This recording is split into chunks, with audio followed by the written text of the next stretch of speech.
he actually committed himself to do the best that he could for the Kenyans. And that speaks of his personality and his character, Mr. Speaker, sir.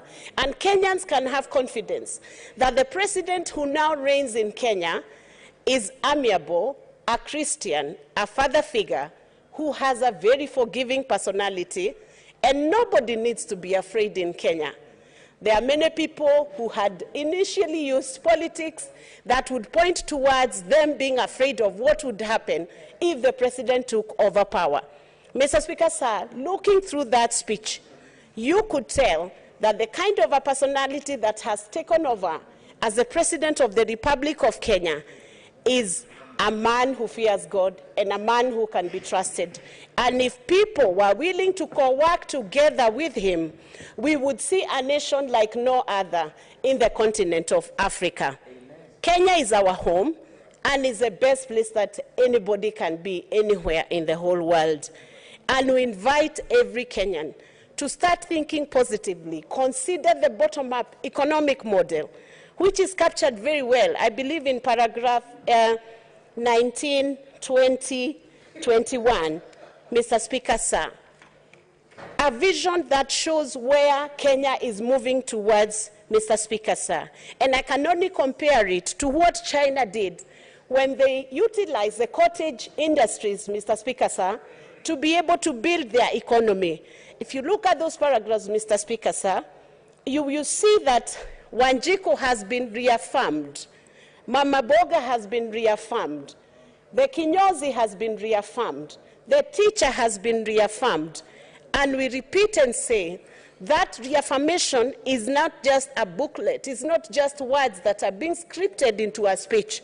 That affirmation is a program that is being carried out by the Kenya Kwanza government under the leadership of the President, Mr. Speaker, sir.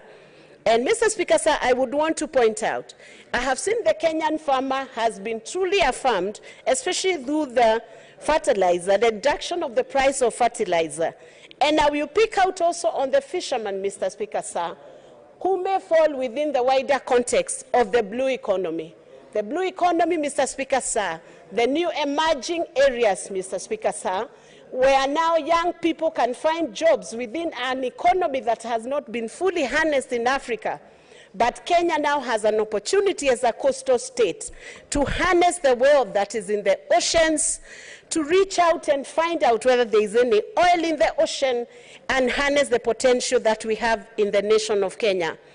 Mr. Speaker, sir, it is my belief that what is laid out in this speech would be an executive summary of the manifesto that will be implemented by the Kenya Kwanza government. And anybody reading through the lines can see the vision that we have for Kenya is a vision that will move our nation from where we are towards the most developed countries in the whole world. And Mr. Speaker, sir, on behalf of Kenya Kwanza and the UDA party, I would invite even our friends from minority side to join hands together with us. Continue being the opposition, yes. Speak out objectively and critique what you think is not correct. But by all means, come in and build together with Kenya Kwanza government and this nation. We remember you for what you will have done for the future of our generations and for the future of all of us. Thank you, Mr. Speaker, sir.